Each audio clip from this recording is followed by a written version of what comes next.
Hello and welcome, my name's Ryan, I'm also known as RM2KDev.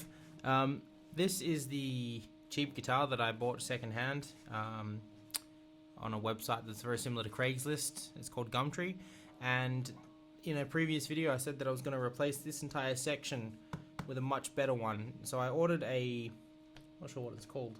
It's from a company called Lace in America, and they used to supply the pickups for all the Fenders, the actual Fenders. This is just a Squire. Anyway, that arrived today. It's loaded with Lace Hot Golds, I think they're called. So this is just a before modification video. So I'm just going to play some chords. Then I'll go and do the modification, and I will play some similar chords after, and we'll see how the sound improves.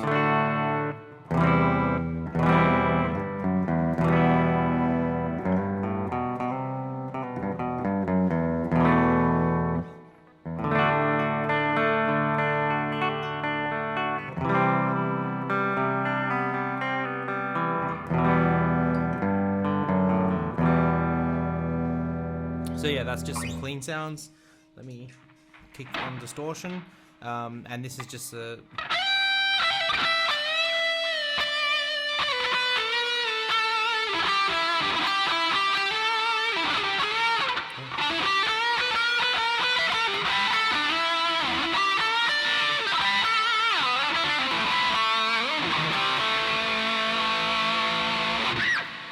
just a lead demonstration for some lead sounds. And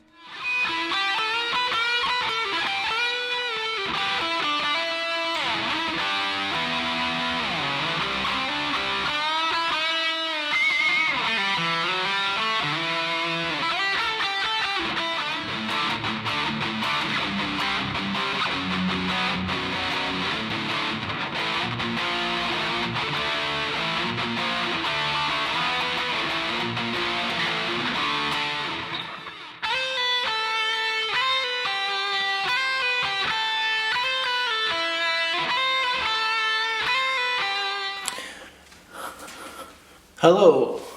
Okay, welcome. This is my shed, and I'm going to be upgrading the pickguard on this guitar. Let me just adjust my camera for a second. There we go. So this is the one that came in the mail from Lace Pre-Wired Music Products, I suppose. And this is the pickguard that we're going to be replacing it with. It comes loaded with 3 Lace Sensor Hot Golds, and it's just a much better pickguard than the one that was already in there. And I'll show you I'll compare these two so you can see this now, and we'll take a photo of that, and then I'll show you the next one after. So this is the pickguard that we're going to be putting into this guitar, this one. So let's get started. I need to loosen up all these strings first.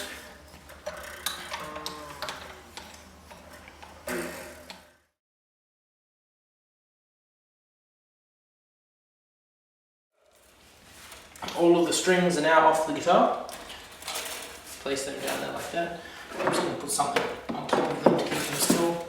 I've got a handy little carton of juice here. Juice.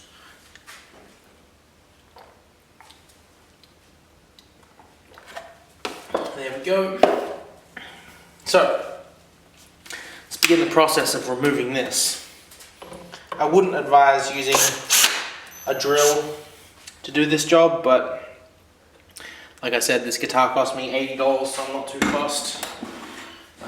Really just documenting this for the sake of showing you guys. It's always good to have these sort of things handy, especially when you're doing stuff like this and you're putting screws.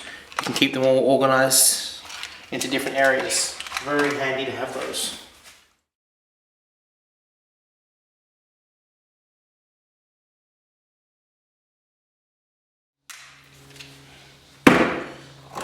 So this is actually a good opportunity to show you guys the cavity in here that I set up, and this is just for comparison. You can see the difference straight away in the wiring between these two. Let me bring the camera around just so you can have a look. Standard Fender, and this here is the USA made lace sensor. And immediately you can just see there's none of this going on here. Look at this, it's all nice and clean, wrapped up. You can see the cap down there. There's a little capacitor in there, right where my thumb is. That's replaced by this beast thing here. It's just, overall you can just see there's so much quality. All the camera noises and stuff as well. Alright, so if we're looking at these this way, it looks like we have 2 wires that need to be soldered on. The first wire is this one, which goes to ground and to the middle pot here. And this one, which also goes to ground, so that looks like it's quite easy.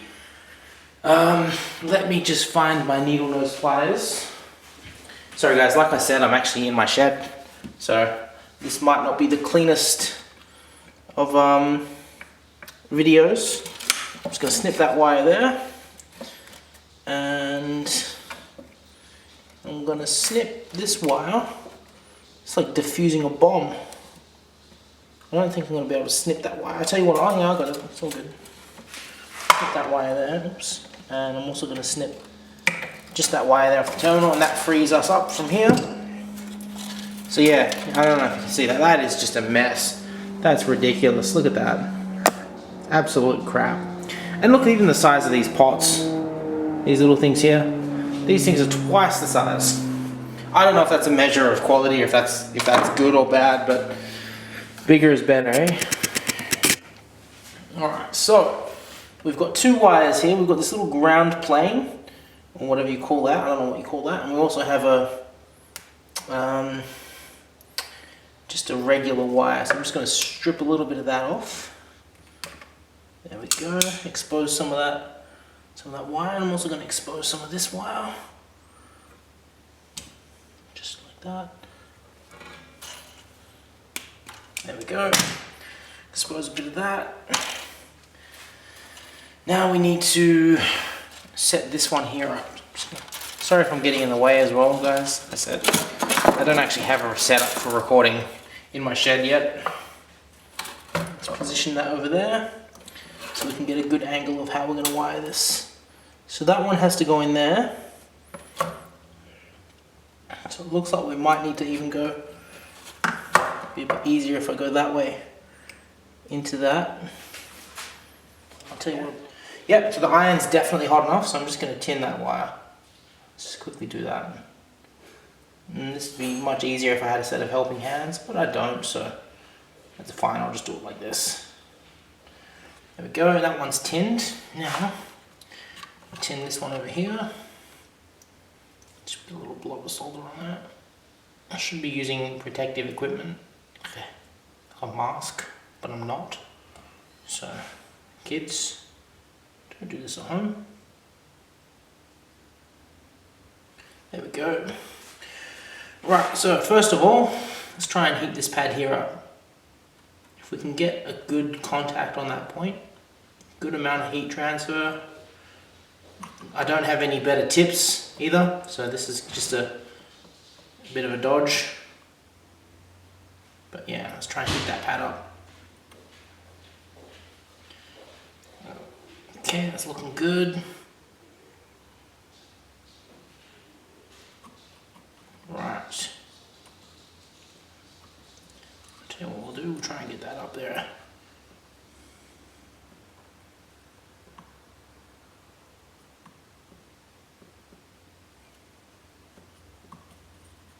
Okay, and we look like we've connected.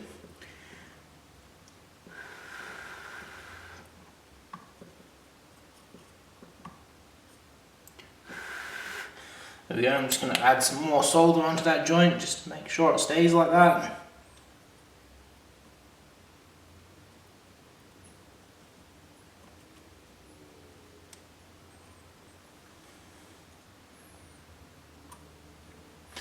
And there we go, we've made ground. So, let's now make our active, and then we'll do our next ground. I'll get that out of the way. Just put this back in this little case for now. What I think we'll do is we'll try and get this ground going. I'll see if I can poke that wire through the hole. If I can do that.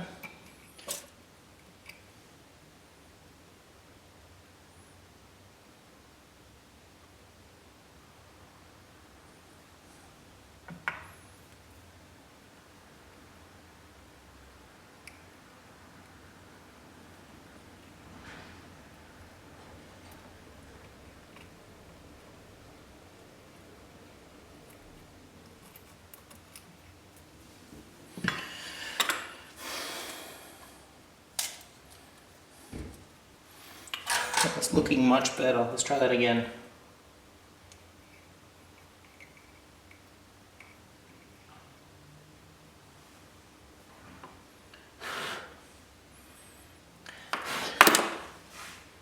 There we go, solid connection. Right, now let's get this ground connected. Once we've done that, we'll pretty much be done. So I'm just going to try and heat up this pad as much as I can, and then just fill it full of solder. There we go.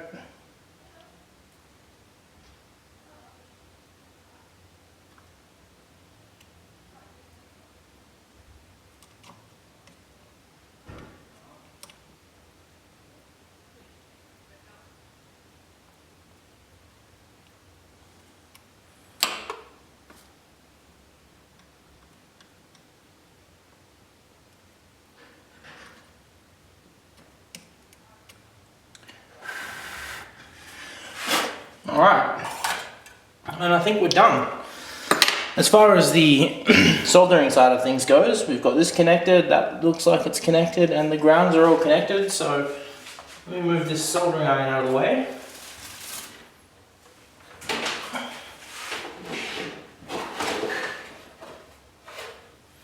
I'm just going to leave that off the side to cool now.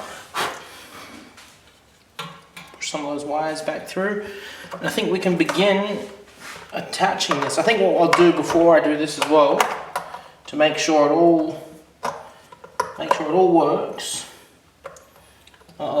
We have a bit of a problem here. This definitely does not fit this guitar. I think this means we're going to have to do some modifications. Let's see if we can get that in there. No, it looks like I'm definitely going to be modifying this guitar. Oh well, we'll see what we can do. It's only off by a very slight amount around this edge. So I just got my multi-tool out and a piece of sandpaper on the sanding wheel, and I'm just going to come back in here and lift this out, and then I'm just going to give it a little bit along that edge there, just to try and flatten it out and get it in there.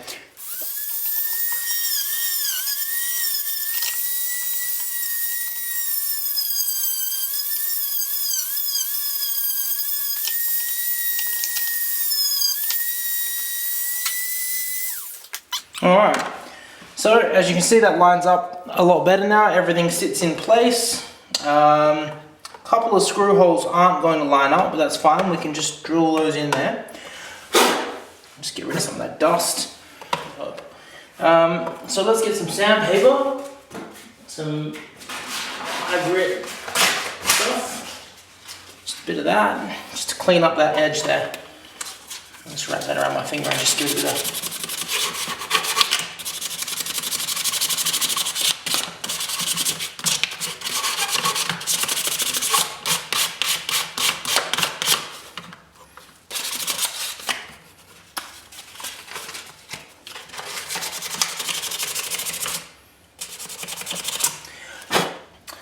Now let's start getting some of these screws back in, and I'll drive these in probably by hand, just because I don't want to over torque it with the drill. You can cause a lot of damage doing that.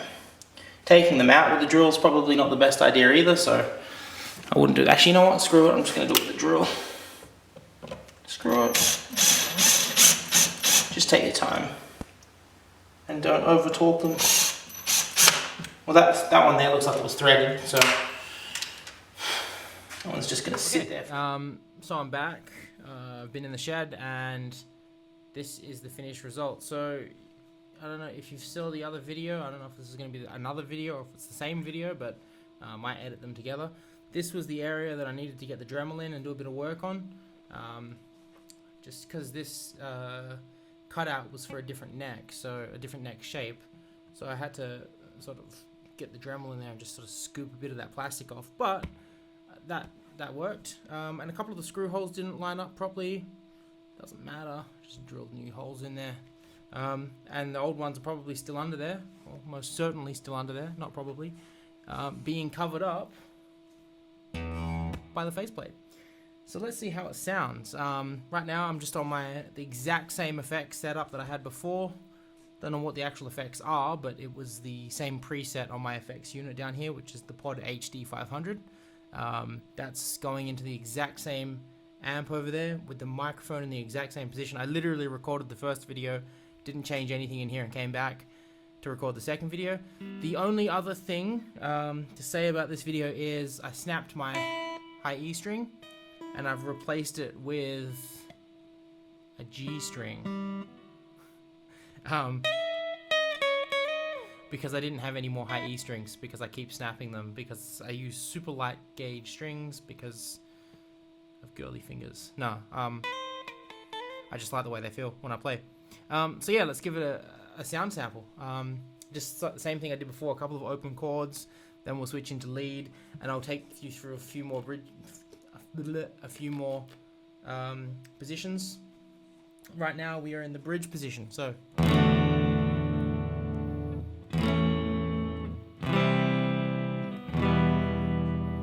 first thing I'd say is it sounds a lot brighter. Not brighter, it sounds a bit more it's a bit more mid-range sounds.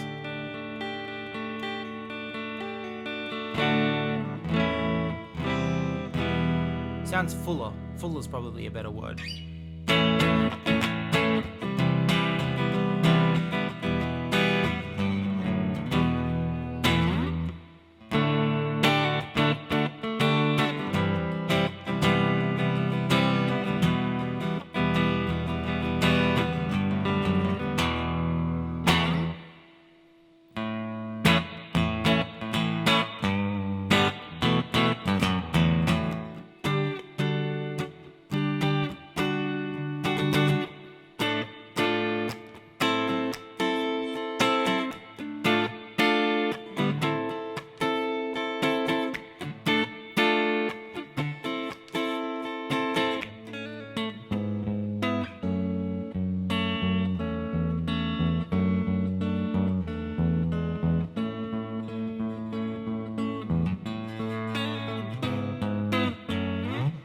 Yep, sounds pretty good. Let's go to the neck position all the way.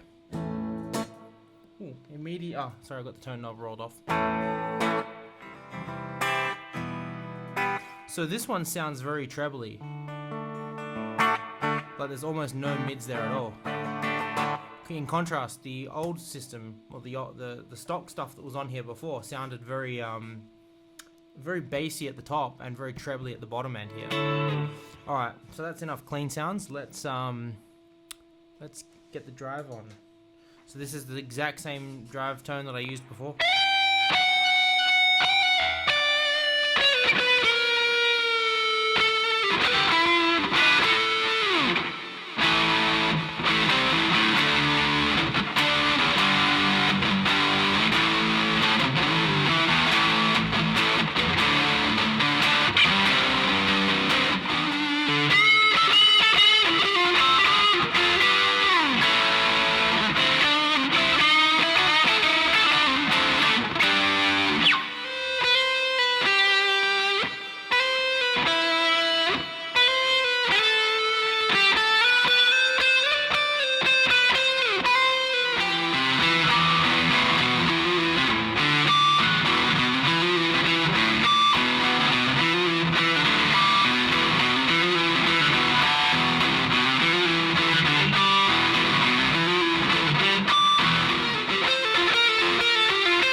Anyway, so let me know what you guys think, if you think this sounds better or worse, and why, not just better or worse, no reason.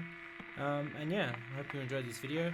The next thing we'll be doing to this guitar is removing this neck and replacing it with a scalloped maple neck that's still in the post. That will be arriving soon. So yeah, hope you guys enjoyed this video. Thanks for watching. We need some...